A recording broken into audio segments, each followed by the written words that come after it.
Ghazali decode நேயர்களுக்கு அன்பு வணக்கம். நம்ம ஒவ்வொரு முறையும் சினிமா சம்மந்தப்பட்டு அரசியல் அப்படின்னு மிக்சடாக வீடியோஸ் போட்டுட்ருக்கோம்.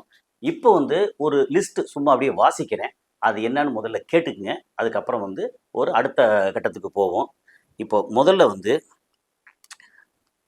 அட்டகத்தி, பிஸ்ஸா, சூது கவ்வும், பிஸ்ஸா 2 அதாவது தி வில்லா, அப்புறம் தெகிடி, முண்டாசுப்பட்டி, சரபம், எனக்குள் ஒருவன், இன்று நேற்று நாளை, 144, இறுதி சுற்று, காதலும் கடந்து போகும், இறைவி, அதே கண்கள், மாயவன், gangs of Madras, Django, pizza 3 the mummy, சூதுகவும் 2, Titanic, XY அதாவது மாயவன் அடுத்த பாகம். இது அஸ் அ ப்ரொடியூசராக வெற்றிகரமான தமிழ் சினிமாவில் எல்லோரும் விரும்பக்கூடிய ஒரு தயாரிப்பாளராக, அது போக டைரக்டராக மாயவன், கேங்ஸ் ஆஃப் மெட்ராஸ், மாயா 1, கொற்றவை, இப்போ XY அதாவது மாயவனோட அடுத்த பகுதி. அப்புறம் ஒரு நடிகரா ஜப்பான். இதெல்லாம் சொல்லும்போது உங்களுக்கே மெஜாரிட்டியான ஆட்களுக்கு தெரிஞ்சிருக்கும். அவர்தான் CV குமார் என்ற எல்லோராலும் விரும்பப்படுகிற எனக்கு ரொம்ப நெருக்கமான நண்பர், தயாரிப்பாளர் CV குமார். அவர் நம்ம அரங்கத்துக்கு வந்திருக்கிறாரு. விரைவில், அதாவது செப்டம்பர் இறுதிக்குள்ள XY அப்படின்ற ஒரு படம் திரைக்கு வருது. இந்த வீடியோவை பார்க்குற நீங்கள் அத்தனை பேரும் உலகத்தில் எங்கே இருந்தாலும் தியேட்டரில் போய் பார்த்து உங்களுடைய கருத்துக்களை மற்றவங்களுக்கும் பரப்பணும் அப்படிங்கிறதான். அவரை உங்கள் சார்பாகவும் என்னோட சார்பாகவும் வரவேற்போம். வாங்க சார். நன்றி சார். வணக்கம். சரி, இப்போ மகிழ்ச்சி. எனக்கு ஒரு பயங்கரமான ஒரு பில்டப்பான ஒரு இன்ட்ரோடக்ஷன். இது பில்டப்பே இல்லை. ஏன் தெரியுமா? நீங்கள் பண்ணாதே சொல்லிட்டோம். ஆனால் ஒரு விஷயம் எனக்கு என்ன தெரியுமா, உங்கள்கிட்ட பிடிச்ச விஷயம்னு ஒன்று சொல்லிடுவோம். தமிழ் சினிமாவில் ஒவ்வொரு முறையும் ஒரு ஏவிஎம் சொல்லுவாங்க. ஓகே, அதுக்கப்புறம் நீங்கள் பார்த்தீங்கன்னா இந்த சிறு படங்கள் இருக்கு இல்லையா, சிறு படங்களுக்கான சிறு படங்கள்னா படம் வெற்றிகரமான படம், தயாரிப்பு செலவு தேவையில்லாத தயாரிப்பு செலவை பூரா எடுத்துட்டு, அதாவது நம்ம செடிக்கு மரத்துக்கு கவாத்து பண்ணுற மாதிரி எடுத்துட்டு, தேவைக்கு என்னவோ அதை மட்டும் நல்லா ரிச்சாக செலவு பண்ணி வெற்றிகரமாக படங்களை எடுத்து வெளியிட்ட தயாரிப்பாளரில் எனக்கு தெரிஞ்ச முதன்மையானவர் சமீபத்தில் மறைந்த RB சௌத்ரி. ஓகே, கண்டிப்பா அவர் பேர் சொல்லும் போதே அடுத்த இதுல CV குமார் அப்படின்னு வரும். இது இல்லாம சின்ன சின்ன படங்கள் எடுத்து பெரிய அளவுக்கு வெற்றி அடைஞ்ச ராமநாராயணன் அவரும் நினைவுகூரத்தக்கவர். அப்போ இந்த எனக்கு தெரிஞ்சு நீங்க 3 பேர் தான் இந்த இதுல சின்ன பட்ஜெட்ல வெற்றிகரமான படத்தை எடுத்து தமிழ் சினிமா ஒரு மாதிரி முதுகெலும்பாம அப்படியே குனிஞ்சு போயிருக்கும்போது இல்ல பெரிய படம் மட்டும் இல்ல, சின்ன படங்கள், கதைகள் தான் முக்கியம், ரொம்ப முக்கியம். சின்ன படம் பெரிய படங்கிறது கதை, திரைக்கதை எப்படி பிரசன்ட் பண்ணுறோம், இதுதான் முக்கியம் அப்படின்னு சொல்லி தமிழ் சினிமாவில் தவிர்க்க முடியாத நினைவுகூரத்தக்க ஒரு முக்கியமான தயாரிப்பாளராகவும் இப்போ இயக்குனராகவும், அதுக்கப்புறம் ஜப்பான்ல நடிச்சிருக்கீங்க. நம்ம இல்ல அது ஓகே இருக்கட்டும். ராஜபுரன் சார் கூப்பிட்டாரு, நான் மறுக்க முடியல, அடுத்த நாள் ஷூட் வச்சுட்டு முதல் நாள் கூப்பிட்டாரு, நான் உங்களை நம்பி வந்துட்டேன்னாரு. மறுக்க வேண்டிய அவசியமே இல்லை. ஏன்னா நீங்க படத்துல நடிச்சாலும் நடிக்காட்டாலும் உங்க பேரு, உங்க முகம் எல்லா மக்களுக்கும் பரிச்சயம். சரி, இப்போ உங்களை பத்தி இது சொல்லிட்டேன். ஓகே, நான் எனக்கு ஒரு சில கேள்விகள் இருக்கு. நீங்க இந்த நம்ம இதுக்கு ஏதாவது இன்ட்ரோடியூஸ் பண்றதுல ஏதாவது நான் விட்டுருந்தா நீங்க சொல்லலாம். இல்ல, சரி, ஓகே. உங்களை இந்த வெற்றிகரமான கதையை கேட்டு ஏன்னா நான் ரொம்ப கேள்விப்பட்டேன். கதையை கேட்கும்போது, அதாவது ஒருத்தர் வந்தாங்க அப்படின்னா, எப்பா நீ கதை சொல்லு அப்படின்னு சின்சியரா கதையை கேட்டு இந்த கதை வெற்றி பெறும் அப்படின்னு தீர்மானிக்கிறது இருக்குல்ல, அது மிகப்பெரிய கலை. எங்க இருந்து கத்துக்கிட்டீங்க? இல்ல, அது கத்துக்கிட்டதுன்றது என்னை பொறுத்த வரைக்கும் மனிதர்களும் கதைகளும் வேறு வேறு கிடையாது. மனிதர்கள் 2 பேரும் பிரிக்க முடியாத ஒரு விஷயம். கதையும் மனிதனும் பிரிக்கவே முடியாத விஷயம். அது மாதிரி நான் என்னுடைய சிறு வயசுல இருந்து எனக்கு கிடைத்த அனுபவங்கள், நான் டிராவல் பண்ணும்போது நிறைய பார்த்த மனிதர்கள், அவங்ககிட்ட பேசினது, இதெல்லாமே தான் ஒரு கதையை நம்ம படிக்கும்போது இது செட் ஆகும் செட் ஆகாதுன்ற என்னோட நாலேஜ்ல தோண வைக்கிது. ஸோ இது பை பார்ட் ஆஃப் எக்ஸ்பீரியன்ஸ், நம்ம சின்ன வயசுல இருந்து எனக்கு கிடைச்ச எக்ஸ்போசர் எல்லாம் சேர்ந்த ஒரு விஷயம். இப்போ இதுல ஒரு முக்கியமான கேள்வி இருக்கு. நீங்க வந்து மதுரைக்கும் விருதுநகருக்கு இடையில திருமங்கலம். ஓகே. ஆனா நீங்க எடுத்த முதல் படம் வந்து அட்டகத்தி, சென்னை நார்த். இது எப்படி அந்த கடைசியில இருந்து அந்த கல்ச்சர் அந்த டைப்லாம் வேற, நார்த்து மெட்ராஸோட கல்ச்சர் வந்து கண்டிப்பா தமிழா இருந்தா கூட வேற. அது எப்படி தோணுச்சு? ஏன்னா இது இப்ப நமக்கு வந்து எப்படின்னா தேனியோ இந்த மாதிரி வரும்போது அந்த பகுதி மக்களோட வாழ்வியல் அப்படித்தான் நினைக்கவே தோணும். புரியுது. ஆமா. அப்போ நீங்க வந்து திருமங்கலம் அப்படின்னாலே மதுரைக்கு கீழே வந்து சவுத் அப்படி வந்துருச்சு. அந்த கல்ச்சர்ல இருந்து இதை எப்படி உங்களால உள்வாங்க முடிஞ்சு? இல்ல இது அவர் சொல்லும் போதும் சரி, அவர் கொடுத்த ஸ்கிரிப்ட் படிக்கும் போதும் சரி, எனக்கு வந்து அதுல இருக்க லைஃப் மட்டும் தான் பட்டுச்சு. அதுல இருக்க அந்த மொமெண்ட்ஸ், அதுல இருக்க அந்த காமெடி, அதுல இருக்க லவ். ஏன்னா எனக்கு பொறுத்த வரைக்கும் அது வரைக்கும் லவ் எல்லாம் பாத்தீங்கன்னா காதலிச்சா ஒரே காதல், அதுக்கு மேல கிடையாது அப்படின்னு போயிட்டு இருக்கப்ப, இது வந்து எனக்கு வந்து ஒரு லவ், ஒரு ஒரு இளைஞன் அவன் வந்து அடுத்தடுத்த லவ், ஒரு லவ் அவனை அசால்ட்டா கிராஸ் பண்ணி அடுத்த லவ். ஏன்னா இன்னைக்கு இந்தியால இன்னைக்கு நம்ம தமிழ்நாட்டிலையும் சரி, நம்ம சக மனிதர்கள் நம்ம பாக்குற மட்டும் பழகிற 99% மக்கள் அந்த மாதிரியான பீப்புள் தான். ஒரு ஆள் லவ் இல்லையா, ஓகேப்பா, அடுத்த ஆளு, அதுக்கு இல்லையா, அதுக்கு அடுத்த ஆளு, அதுவும் இல்லையா, அதுக்கு அடுத்த ஆளு. சோ அது வந்து சினிமால அது வரைக்கும் பாத்தீங்கன்னா காதல் வந்து ரொம்ப புனிதமா கட்டமைக்கப்பட்டிருந்துச்சு. அதாவது காதல் தான் அனைத்துக்கும் காரணம், காதல் இல்லையே அப்படின்ற மாதிரி இருக்கும்போது இது வந்து அத டோட்டலா அதுக்கு அகைன்ஸ்டா ஒரு அடிச்சு. எனக்கு அந்த மாதிரி விஷயம் எனக்கு ரொம்ப பிடிக்கும். ஒரு ரொம்ப நாளா வந்து இதுதான் ரொம்ப பயங்கரமான விஷயம் அப்படின்னு சொல்லிட்டு இருக்கிறது வந்து இது பண்றது, அதனால எனக்கு அது ரொம்ப பிடிச்சிருந்துச்சு. அந்த அந்த அந்த கதை ஓட்டம் எனக்கு ரொம்ப பிடிச்சிருந்துச்சு. பாரஞ்சித்தோட முதல் படம். எஸ், அவர் முதல் படம். ஆனா நீங்க சொல்றீங்கல்ல உங்களுக்கு பிடிச்ச விஷயம் ரசிகர்களுக்கும் பிடிச்சிச்சு பாத்தீங்களா? அந்த வெற்றியோட அந்த கேப் இருக்குல்ல, நமக்கு சூப்பரா பிடிக்குது. ஆனா ரசிகர்கள் வந்து ஏதோ விரும்பாம இருக்காங்க அப்படின்னா ஏதோ சம்திங் கேப் இருக்கு. ஆனா நீங்க பண்ணது சரி, சூதுகவும் உண்மையிலே அந்த படம் நான் வந்து ஓகே, நான் வந்து உங்களோட சினிமா துறையில இருக்கிறேன். நான் சூதுகம் வந்து எப்போ படத்தை வந்து பார்க்குறோம், ஒரு வாட்டி 2 வாட்டி பார்ப்போம். சூதுகம் வந்து இது வரைக்கும் வந்து 13 முறை பார்த்துருக்கேன். திரும்ப திரும்ப திரும்ப பார்க்க தோணுது. அப்போ அது கதையை கேட்கும் போதே உங்களுக்கு வந்து அந்த காமெடி இதெல்லாம் வந்து பெருசா வந்துச்சு இல்லையா? ஆனா எப்படி வந்து எந்த அளவுக்கு இந்த அளவுக்கு வெற்றி பெறும் அப்படின்னு சொல்லி உங்களுக்கு ரொம்ப ஒரு நம்பிக்கை? எந்த படமே இந்த அளவுக்கு ஒரு பெரிய வெற்றி பெறும் இல்ல பெரிய தோல்வி ஆகும் அப்படின்றதெல்லாம் நம்ம வந்து அதை நினைக்கிறது இல்ல. ஓகே. முதல் விஷயம் வந்து நம்ம வந்து கதை பிடிச்சி எனக்கு கதை பிடிச்சிருக்கு, அவ்வளவுதான். அதுக்கப்புறம் இதுல நம்ம படத்தை போட்டோம்னா அந்த படத்தை நம்மளால எடுக்க முடியுமா? இல்ல இந்த படம் நமக்கு வராம போச்சுன்னா அதை நம்மளால தாங்க முடியுமா? ஓகே. இது 3 விஷயம் மட்டும் தான் நான் அதுல பார்ப்பேன். அதோட வியாபாரம்லாம் வந்து என்ன பாலிசி என்னன்னா, ஒரு நல்ல பொருளை நம்ம செஞ்சோம்னா அதுக்கான வியாபாரம் தானா நடக்கும். அது நம்ம என்னதையாவது ஒண்ணு செஞ்சுட்டு நம்ம அதனால அதுக்குள்ள நம்ம பெருசாவே எப்பயுமே அதை பத்தி திங்க் பண்ணவே மாட்டேன். நான் வந்து எல்லாத்தையுமே சொல்லுவேன், நீங்க வந்து பெரிய படம் எடுக்கிறவங்க, வியாபாரத்தை பத்தி பேசுறவங்க, ஒரு படத்தை எழுதும் போது அதுல வந்து ஊனா போடும் போது நம்ம வந்து இந்த பக்கம் வந்து இவ்வளவு இருக்கு, இந்த பக்கம் இதுக்கான வியாபாரம் எவ்வளவு பட்ஜெட் பத்தி நான் இதை ஒரு நாள் கூட செஞ்சதே கிடையாது. நான் ஒரு படத்தை இடையில கிராஸ் பண்றேன். இந்த நீங்க சொல்ற இத்தனை விஷயமும் இதை பார்க்குறவங்களுக்கு, சினிமா ஆர்வம் உள்ள புதியவர்களுக்கு, தயாரிப்பாளர்களுக்கு, சினிமாக்குள்ள இருக்கிறவங்களுக்கு, சினிமா செஞ்சு தோல்வி அடைஞ்சவங்களுக்கு எல்லாத்துக்கும் இது வந்து ஒரு ஐ ஓப்பனரா இருக்கும். நீங்க தொடருங்க. ஸோ நான் ஒரு நாள் கூட கணக்கு போட்டு பார்த்ததே கிடையாது. பேப்பர்ல எழுதிட்டு இதுக்கு வந்து இதுக்கு என்ன வியாபாரம் இருக்கும், இதுக்கு வந்து இவ்வளவு இது போகும், இதுக்கு இவ்வளவு போகும், இதுக்கு அதெல்லாம் எனக்கு தெரியவே தெரியாது. என்னோட பொறுத்த வரைக்கும் என்னன்னா, நல்ல படத்தை செஞ்சாதான் நல்ல வியாபாரம் பண்ணணும். பொருளே செய்யாம நம்ம வியாபாரத்தை பத்தி யோசிக்க முடியாது. அதனால நம்மளோட வேலை நல்ல பொருளை செய்யறது தான் அப்படின்றத நான் எப்பவுமே நான் சொல்லுவேன், நீங்க எல்லாம் இன்ஜினியரிங் பண்றீங்க, நான் ரிவர்ஸ் இன்ஜினியரிங் பண்றேன். நான் முதல்ல ப்ராடக்ட்டை பத்தி யோசிக்கிறேன். அதுக்கப்புறம் வந்து அந்த ப்ராடக்ட் என்ன எப்படி வந்திருக்கோ அந்த ப்ராடக்ட்டுக்கு என்ன விலையோ அதை பத்தி யோசிக்கிறேன். நீங்க வந்து முதல்ல வந்து ஒரு ப்ராடக்ட் விலையை ஃபிக்ஸ் பண்ணிடுறீங்க, அதுக்கப்புறம் அந்த ப்ராடக்ட் நீங்க பண்ண ட்ரை பண்றீங்க. இது ரெண்டுக்கு நிறைய டிஃபரன்ஸ், ஐடியாலஜிக்கலாவும் சரி பிலாசபிக்கலாவும் சரி பெரிய டிஃபரன்ஸ் இருக்கு. என்னோட நான் ஒர்க் பண்ற ஸ்டைலுக்கும் இண்டஸ்ட்ரியில மற்ற ப்ரொடியூசர்ஸ் ஒர்க் பண்ற ஸ்டைலுக்கும் நிறையவே டிஃபரன்ஸ் இருக்கு. அப்ப இது வந்து இதுதான் முக்கியமானது. இது கீதையில சொன்ன மாதிரி தான், கடமையை செய், பலனை எதிர்பாராதே, பலனை எதிர்பாருன்னா அடுத்த வரி இருக்குல்ல, செஞ்சதுக்கு தெய்வத்தால் ஆகாதினும் முயற்சி தன் மெய் வருத்த கூலி தரும். கரெக்ட் தானே? அப்ப நீங்க வந்து ரசிச்சு சின்சியரா பண்றீங்க, அந்த சின்சியாரிட்டிக்கான கூலி வந்து நமக்கு கிடைக்கிறது. சரி, ஓகே. இப்ப இதுக்கப்புறம் வந்து ஒரு முக்கியமான கேள்வி இருக்கு. அதுக்கு முன்னாடி வந்து எனக்கு இந்த உங்களால முடிஞ்ச அளவுக்கு இந்த எக்ஸ்ஒய்ன்னு சொல்லிட்டாலே குரோமோசோம்ங்கிற அளவுக்கு எனக்கு தெரிஞ்ச அளவுக்கு chromosome, X chromosome, Y chromosome, X Y chromosome. சரி, ஓகே. இப்போ வந்து எக்ஸ்ஒய் மாயவனோட அடுத்த பகுதி, இதை பத்தின உங்களால முடிஞ்ச கொஞ்சம் டீட்டெயில் நம்ம நேயர்களுக்கு. XY வந்து ஒரு மாயவன் யூனிவர்சிட்டி ஒரு சயின்ஸ் ஃபிக்ஷன் ஃபிலிம். ஆமா நான் பார்த்தேன், நிறைய நான் படம் இடத்துல பார்த்தேன். சொல்லியிருக்கேன். இது வந்து ஒரு அட்டமா சித்திகள் அதுல இருக்க ஒரு இதை பத்தின ஒரு 5 பார்ட் ஃபிலிமோட ஒரு பாட்டு தான் மாயவன். ம், அதோட செகண்ட் விஷயமா தான் இது வருது.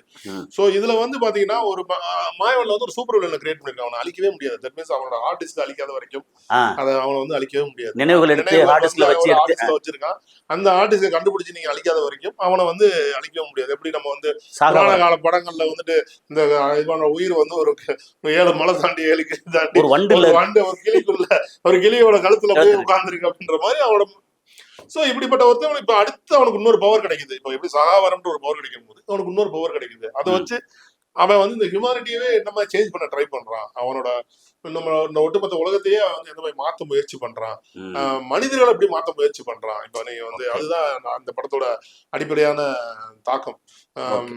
இது வந்து நடக்காம இருக்கிறதுக்கான பாசிபிலிட்டிஸ் எல்லாம் கிடையாது. 100% நடக்க போகுது. ஆ, 50% இப்பயே பாசிபிள் நீங்க ஆயிருச்சு. சொல்லும்போது எனக்கு கொஞ்சம் ஆர்வம் வருது. ஆமா, ஏன்னா எலன் மஸ்க் வந்து மூளையில சிப்பு வச்சு ட்ரை பண்ணாரு. அதை பண்ணிட்டேன். மாயவன் நாங்க என்ன பிளான் பண்ணோமோ அதை பண்ணிட்டாங்க. அவங்க சரி. அவங்க டிஜிட்டல் மெமரியை காப்பி பண்ணிட்டாங்க. ம், இன்னும் ஒரு 30 40 50 வருஷத்துக்குள்ள அது அஃபோர்டபிலிட்டிக்கே வந்துரும். நம்ம எல்லாருமே வந்து நம்ம வீட்டுல வந்து ஒரு ஒரு பெரிய சிஸ்டமோ வச்சிருந்தோம்னா அதுல வந்து அப்பா அம்மா தாத்தா பாட்டி எல்லாம் போட்டு வச்சுக்கலாம். எப்ப வேணாலும் நம்மளுக்கு வந்து ஏதாவது பிரச்சனை இருக்குன்னா நம்ம அவங்ககிட்ட நம்ம போய் கேட்டோம்னா அவங்க வந்து ஆன்சர் பண்ணுவாங்க. அது வந்து எனக்கு தெரிஞ்சு இன்னொரு 30-40 இயர்ஸ்க்குள்ள நம்மளுக்கு வந்து லைவ் ஆயிரும். முன்னாடி எழுத்தாளர் சுஜாதா வந்து ஒண்ணு சொல்லியிருந்தாரு. ம். என்ன சொல்லியிருந்தாருன்னா, ஒவ்வொரு மனிதனும் பிறந்ததுல இருந்து ஒரு 10 வயசுல 20 வயசு வரைக்கும் நினைவுகள் அப்படி ஆ, இருக்கும், அனுபவம். அதுக்கப்புறம் அறிவுன்னு ஒண்ணு வருது இல்ல, ஆ, பகுத்து பார்க்கக்கூடிய அறிவு. இந்த அறிவு நிறைய கத்துக்கிட்டு மூளை வந்து நிறைய அந்த நியூரான்ஸ்ல வந்து நிறைய சேர்ந்துருக்கு. இறந்து போனதுக்கு அப்புறம் அது என்ன ஆகுது அப்படின்னு ஒரு கேள்வி கேட்டாருங்க. ம். அந்த கேள்விக்கான ஒரு கிட்டத்தட்ட ஒரு அதுதான் சின்ன மாயவனோட படம். அதான் மாயவன் அப்படி படமே ஆ, அதை வந்து இப்ப சயின்டிபிக்கலா வந்து இப்ப வந்து கிட்டத்தட்ட கொண்டு வந்துட்டாங்க. ஆ, நீ இப்ப ஏஐயோட வளர்ச்சியும் சரி, குவாண்டம் கம்ப்யூட்டிங்கும் சரி, இது ரெண்டும் சேர்த்து இப்ப வந்து நான் 2022 ஒரு ஒரு ஒரு ஒரு பத்திரிகையாளர் வந்து எலான் மஸ்கிட்ட ஒரு கொஸ்டின் கேட்டாரு. சரி.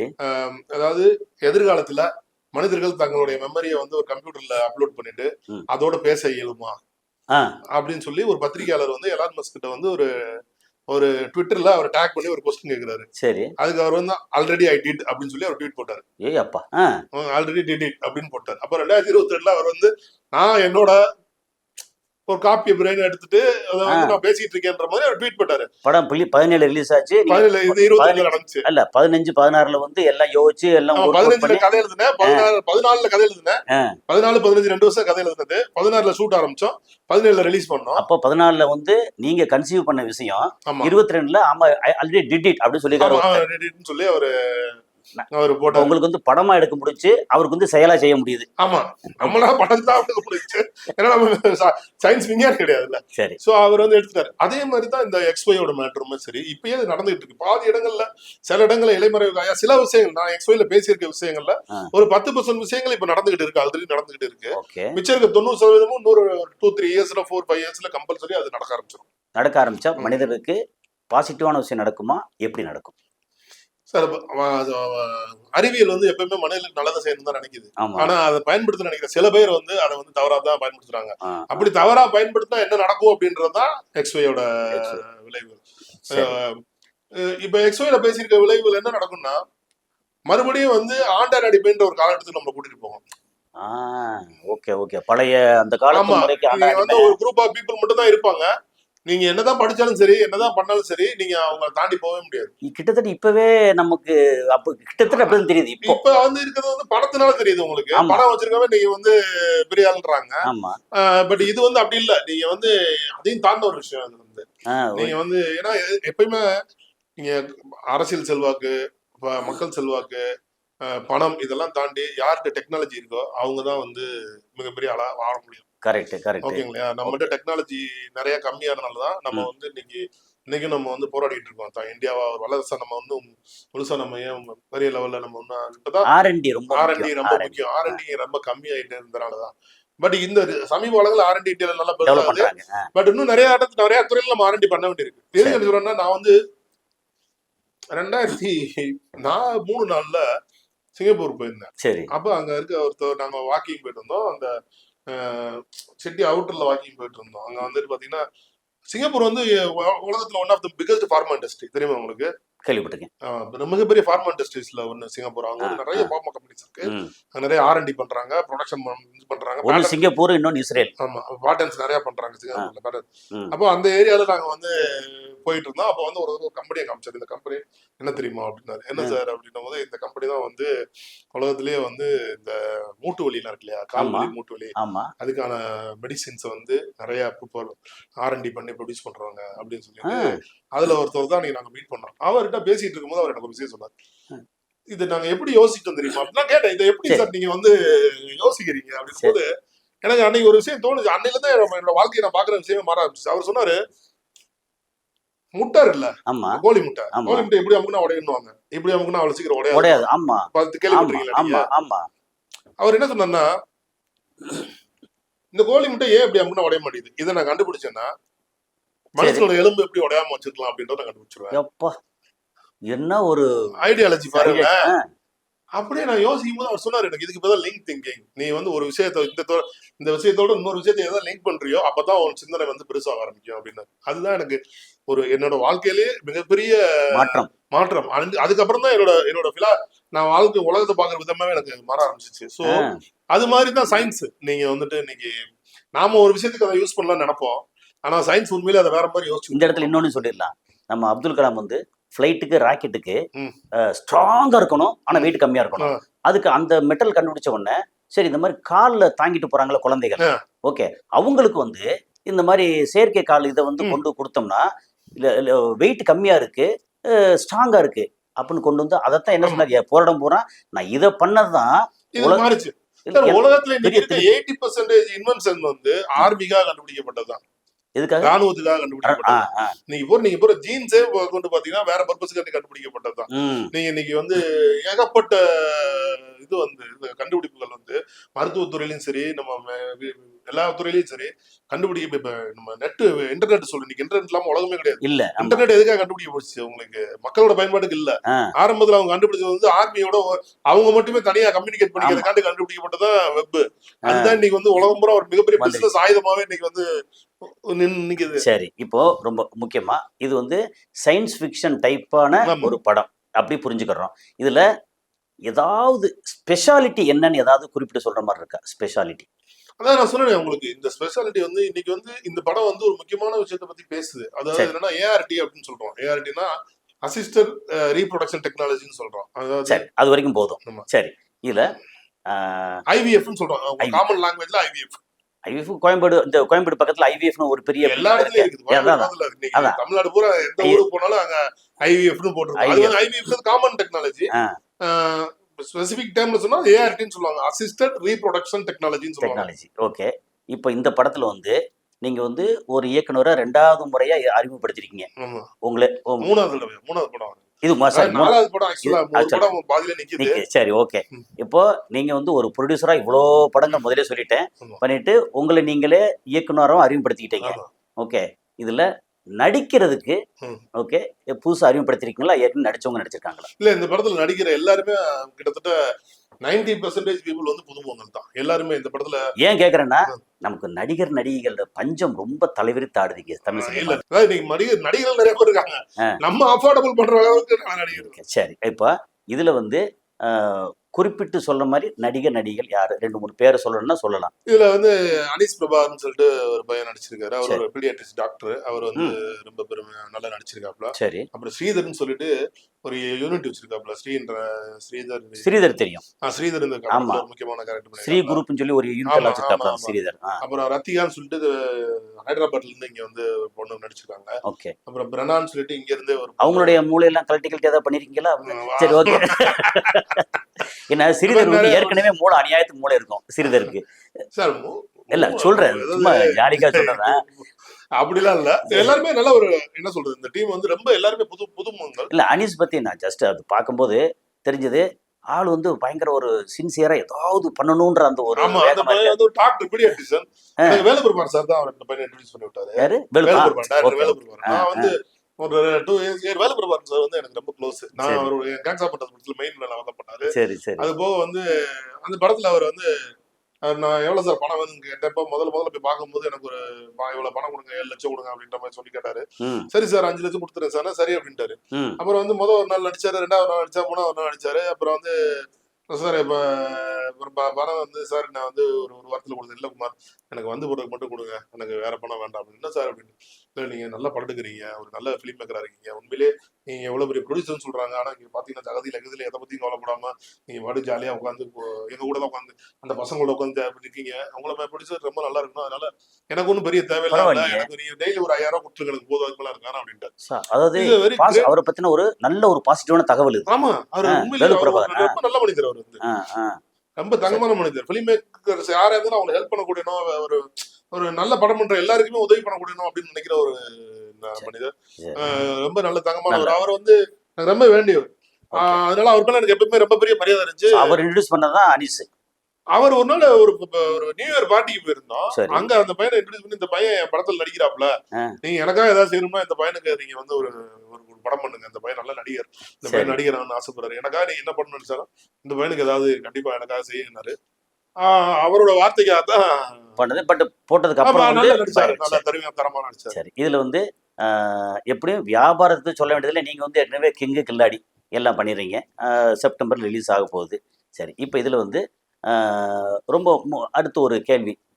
நிறைய கதைகளோட வந்து கனவுகளோட வந்து கதைகள் வச்சுட்டு அசிஸ்டன்ட் டைரக்டர்ஸ் படம் எடுத்த டைரக்டர்ஸ் எல்லாம் அலையிறாங்க. சினிமாவோட எதிர்காலம் எப்படி இருக்கு? அவங்களுக்கான வாய்ப்பு எப்படி இருக்கு? சார் சினிமாவோட எதிர்காலம் எப்பயுமே நல்லா இருக்கு. நல்லா இருக்கு. நல்லா தான் இருக்கு. அதுல எல்லாம் மாற்று கருத்தே கிடையாது. ஒரு கூட்டம் புலம்பிட்டே இருக்காங்களே சார். நீங்க வந்து அதுதான் நான் சொல்றேனே, நீங்க வந்து அறிவியல் வளர வளர டெக்னாலஜி வளர்ந்துட்டே இருக்கும். இந்த டெக்னாலஜியை யூஸ் பண்ணா நீங்க அடாப்ட் ஆகிக்கணும். அப்படி நீங்க அடாப்ட் ஆகலைன்னா நீங்க வந்து பின்னாடி இப்ப தங்கிக்கிட்டே இருப்பீங்க, புறந்தள்ளப்படுவோம். முதல் விஷயம். 2 பிசினஸ் பண்றதுல 2 விஷயம் இருக்கு. நான் எப்பயுமே அப்படித்தான் பார்ப்பேன். ஓகே. தொழில் நான் அப்படித்தான் பார்க்கறது உண்டு. ஓகே. ஒண்ணு நான் எடுக்க விரும்புற படம், ஓகே. மார்க்கெட் டிமாண்ட் பண்ற படம். ஓகே. கரெக்டான வார்த்தை. ஓகேங்களா? நான் எடுக்கிற விரும்புற படத்தை வந்து வியாபாரம் பண்ணணும்னு நான் எதிர்பார்க்க முடியாது. அவங்க மார்க்கெட் டிமாண்ட் பண்ற படத்தை எடுத்தா என்னால வியாபாரம் பண்ண முடியும். முடியும். ஓகேங்களா? ஓகே. நான் டைரக்ட் பண்ற படங்கள் வந்து நான் எடுக்க விரும்புற படங்கள். சூப்பர். நான் ப்ரொடியூஸ் பண்ற படங்கள் மார்க்கெட் டிமாண்ட் பண்ற படங்கள். நல்ல அருமையான தெளிவான பதில் இது. சோ நீங்க மார்க்கெட் டிமாண்ட் பண்ணுதுன்னா, இப்ப மார்க்கெட்ல எனக்கு 2 கோடி தான் டிமாண்ட் இருக்குன்னா, அப்ப நான் 1 கோடி 1.5 கோடி தான் அந்த படத்தை எடுக்க முடியும். கரெக்ட் தான். கரெக்ட்டுங்களா? அப்ப மார்க்கெட் என்ன டிமாண்ட் பண்ணுது, அதை எடுக்க நம்மகிட்ட அதுக்கு ஏத்த மாதிரி கதை சொல்ற ஆர்டிஸ்ட் யாராவது, டைரக்டர் யாராவது வராங்களா, புதிய இயக்குனர்ல யாராவது வராங்களா, அவங்க சொல்ற கதைகள் நம்ம எடுக்க வேண்டிய நம்ம நினைச்சிட்டு இருக்க ஒரு படத்துக்கு பொருத்தமா வருதா, அந்த பட்ஜெட்டுக்குள்ள கதையை கேட்கற பத்தி உங்களுக்கு சொல்ல வேண்டிய முதல்ல சொல்லியாச்சு. அதனால நல்ல கதை வந்தா யாராவது நம்மகிட்ட கேட்டாங்கனாலே அவங்கள பார்த்து அவங்க பேசி அவங்கள பார்க்கும்போது அவங்க ஒரு ஐடியாலஜில தான் வராங்க. அவங்க வந்து ஒரு கதை எழுதுறாங்க, அந்த கதையை எடுக்கணும்னு நினைச்சிட்டு வர்றாங்க. பட் நமக்கு வந்து அந்த கதை நம்மளுக்கு செட் ஆகுமா, வியாபாரத்துக்கு செட் ஆகுமா, அதான் நம்மளுக்கு புரிய மாட்டேங்குது. ஓகே. சோ அதனால நான் அந்த 2வது இன்னைக்கு வந்து மாறிடுச்சு. இன்னைக்கு சினிமா வந்து பயங்கரமா மாறிட்டு இருக்கு. எந்த ஒரு தொழிலுமே வந்து பாத்தீங்கன்னா காலத்துக்கு ஏற்ற மாதிரி மாறிட்டே இருக்கணும். ஆனா நம்ம தமிழ் சினிமா காலத்துக்கு ஏற்ற மாதிரி மாறுறதே கிடையாது. ஏன்னா எல்லா தொழிலுமே வந்து பாத்தீங்கன்னா ஒரு ஒரு புது டெக்னாலஜி வருது, ஒரு மெஷின் வருது, காஸ்ட் கம்மி பண்ண முடியும்னா அதை அடாப்ட் பண்ணுவாங்க. நம்ம தமிழ் சினிமாவில் அப்படி கிடையாது. காஸ்ட் ஏறிட்டே இருக்கு. நீங்க வந்து எந்த விதமான அடிப்படை தேவையுமே இல்லாம பல படங்களுக்கு காஸ்ட் வந்து கடப்படன்னு ஏறுது.